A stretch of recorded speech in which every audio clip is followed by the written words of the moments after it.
हाँ तो दोस्तों, आरपीसी ऑनलाइन क्लासेस के यूट्यूब चैनल पर आपका हार्दिक स्वागत है। आज अपन जानते हैं चैप्टर फर्स्ट प्रकाश अर्थात लाइट कक्षा 12 कृषि विज्ञान एवं गणित के मूल तत्व का पहले चैप्टर का पहला सवाल देखते हैं। पहला सवाल है प्रकाश किसे कहते हैं, इसके गुण लिखिए। प्रकाश क्या है, इसकी डेफिनेशन बताना है, अर्थात प्रकाश है क्या, फिर इसके गुण क्या है। तो प्रकाश वह भौतिक कारक है जो हमें दृष्टि संवेदना अर्थात आंखों की देखने में सहायता प्रदान करता है, प्रकाश कहलाता है। सपोज दैट जैसे हम आपसे कहें आपको ये मार्कर दिखाई दे रहा है, तो किसकी वजह से दिखाई दे रहा है? आप कहोगे सर ये मार्कर हमें अपनी आंखों की वजह से दिखाई दे रहा है, लेकिन क्या इस मार्कर को अंधेरे में रख दिया जाएगा तब दिखाई देगा? ये नहीं दिखाई देगा। तो प्रकाश क्या है? प्रकाश हमें दृष्टि संवेदना प्रदान करता है, अर्थात आंखों की देखने में सहायता प्रदान करता है। यानी कि आंखों के साथ साथ एक बाह्य भौतिक कारक है जो हमारी आंखों को देखने में सहायता प्रदान करता है, प्रकाश कहलाता है। तो दोस्तों आशा है कि आप लोग प्रकाश समझ चुके होंगे। एक बार पुनः देखते हैं, वह बाह्य भौतिक कारक जो हमें दृष्टि संवेदना अर्थात आंखों की देखने में सहायता प्रदान करता है, प्रकाश कहलाता है। प्रकाश के गुण क्या है?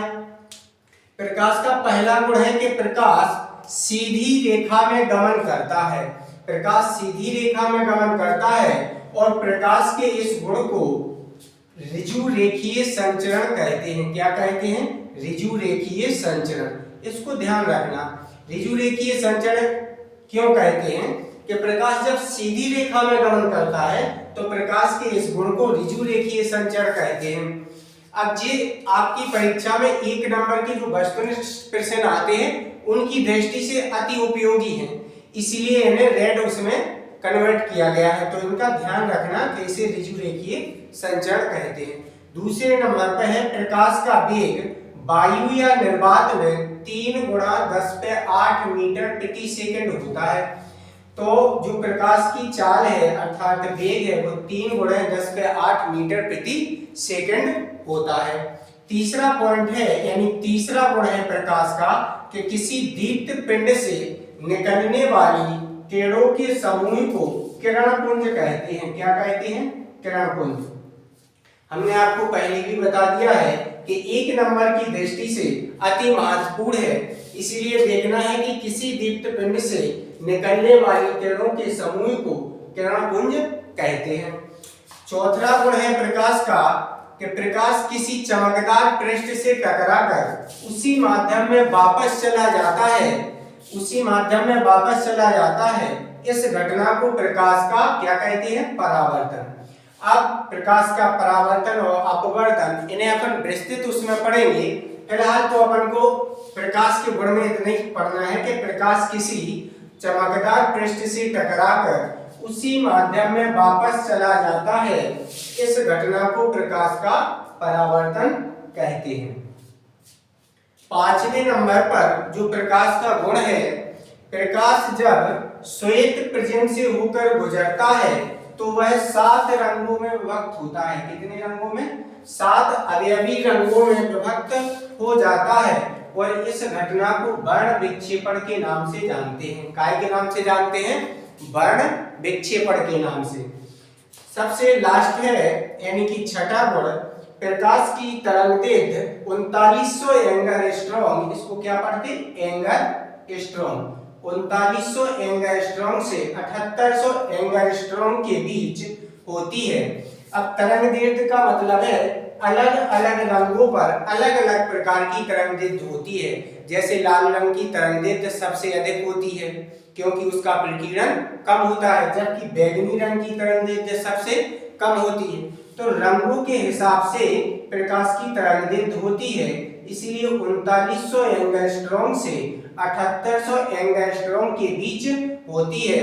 तो दोस्तों ये प्रकाश किसे कहते हैं, इसके गुण आपने अच्छे तरीके से समझ लिए हैं। अब बढ़ते हैं हम दूसरे प्रश्न की ओर।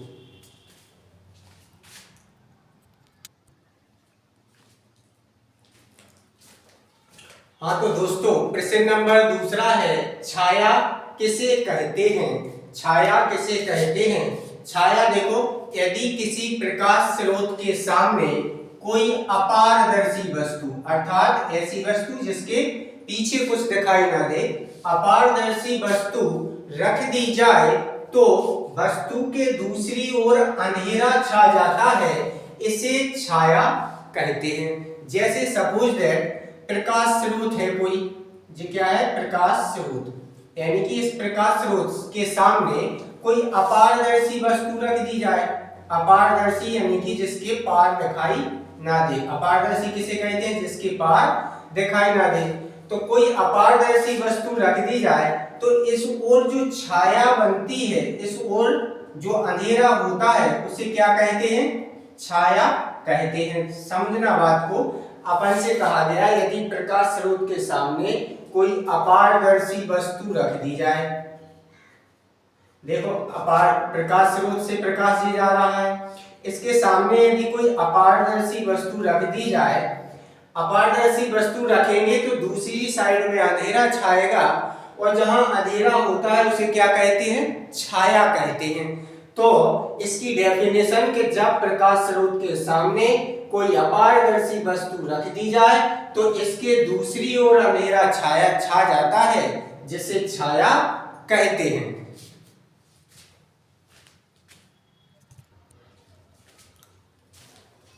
प्रश्न नंबर तीसरा है, प्रेक्षाया किसे कहते हैं? प्रेक्षाया को समझाइए। प्रेक्षाया क्या है?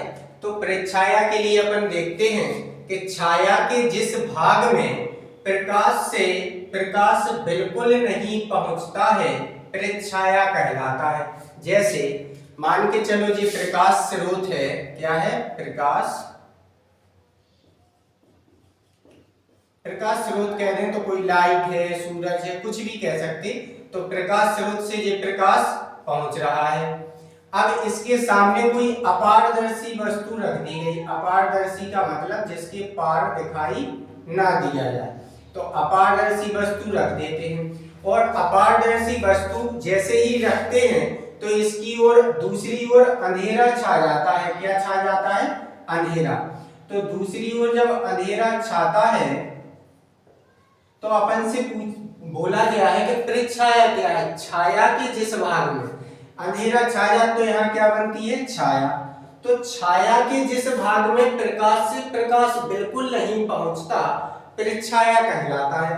देखो क्या होता है कि जैसे ये अपारदर्शी वस्तु, तो यहाँ थोड़ा थोड़ा थोड़ा प्रकाश पहुंच जाता है, हल्का हल्का सा प्रकाश वस्तु के छाया के चारों ओर पहुंच, लेकिन जो बीच वाला मिड पॉइंट होता है, इसमें प्रकाश बिल्कुल नहीं पहुंचता, और इसे ही प्रेक्षाया के नाम से जाना जाता है।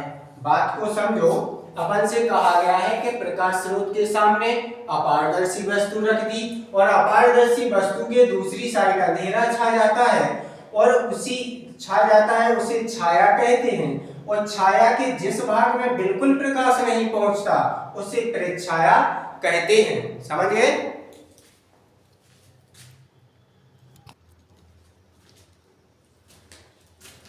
प्रश्न नंबर चौथा है, उपज छाया से क्या अभिप्राय है?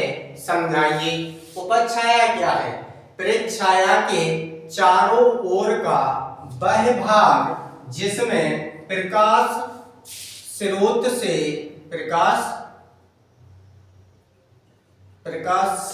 से कुछ प्रकाश पहुंच जाता है, उपज छाया कहलाता है।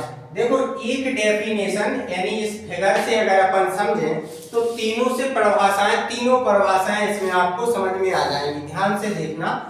ये हो गया प्रकाश स्रोत, कुछ भी हो सकता है। प्रकाश स्रोत में लाइट है, बल्ब है, ट्यूबलाइट है, सूर्य है, कुछ भी मान लो।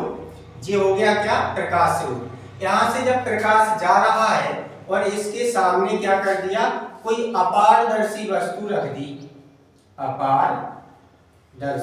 अपारदर्शी का मतलब हमने बताया आपको कि जिसके पार ना देखा जा सके। तो अपारदर्शी वस्तु जैसे ही रखते हैं तो इसकी ओर जो अंधेरा छाता है, अंधेरा छा जाता है, उसे क्या कहते हैं? छाया। देखो, प्रकाश स्रोत से के सामने जब कोई अपारदर्शी वस्तु रख दी जाए तो उसके सामने अंधेरा छा जाता है, जिसे छाया कहते हैं। ठीक है ना? और छाया के जिस भाग में प्रकाश बिल्कुल भी नहीं पहुंचता उसे परिछाया कहते हैं। क्या कहते हैं उसे? परिछाया। देखो, बीच वाली जैसे वस्तु ये रखी है तो जस्ट बीच में बिल्कुल भी प्रकाश नहीं पहुंचता। और तीसरी परिभाषा है उपछाया। तो प्रकाश स्रोत के जिस भाग में थोड़ा थोड़ा प्रकाश पहुंच जाता है, थोड़ा थोड़ा प्रकाश कहां? यहाँ चारों ओर पहुंचता है, तो इस वाले भाग को उपछाया के नाम से जानते हैं। देखो, तीनों डेफिनेशन यानी तीनों परिभाषाएं आपको इसमें दिखाई दे रही होंगी। एक बार पुनः आपको समझाते हैं कि प्रकाश स्रोत के सामने कोई अपारदर्शी वस्तु रख दी जाए तो उसके जस्ट दूसरी साइड अंधेरा छा जाता है, जिसे छाया कहते हैं। और छाया के जिस भाग में प्रकाश बिल्कुल भी नहीं पहुंचता उसे परिछाया कहते हैं। और परिछाया के चारों ओर का वह क्षेत्र, परिछाया के चारों ओर का वह भाग जिसमें कुछ प्रकाश पहुंच जाता है उसे उपछाया के नाम से जानते हैं। परिछाया के चारों ओर, परिछाया के चारों ओर का वह भाग जिसमें प्रकाश स्रोत से कुछ प्रकाश पहुंच जाता है उपछाया कहलाता है। तो आशा करते हैं दोस्तों आपको छाया, उपछाया और परिछाया अच्छे तरीके से समझ आ गया है। अगर अभी तक आपने हमारे वीडियो को सब्सक्राइब नहीं किया है तो प्लीज सब्सक्राइब कर लीजिए एवं शेयर जरूर कीजिएगा।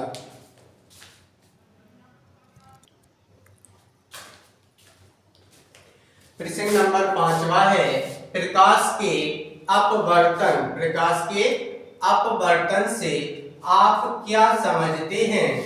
बताइए, प्रकाश के अपवर्तन से आप क्या समझते हैं? तो जब कोई प्रकाश की किरण एक माध्यम से दूसरे माध्यम में प्रवेश करती है तो वह अपने मार्ग से विचलित हो जाती है। इसे प्रकाश का अपवर्तन कहते हैं। यानी कि जब कोई प्रकाश किरण एक माध्यम से दूसरे माध्यम में प्रवेश करती है तो वह अपने मार्ग से विचलित हो जाती है। इसे प्रकाश का अपवर्तन कहते हैं। अब देखते हैं, अपन मान के चलो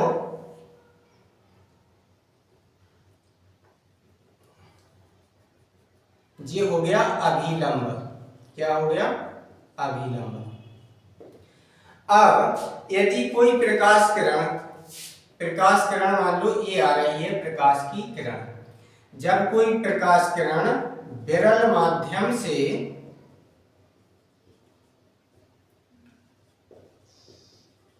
प्रकाश किरण, ये कौन सा माध्यम है? विरल माध्यम। और ये कौन सा है?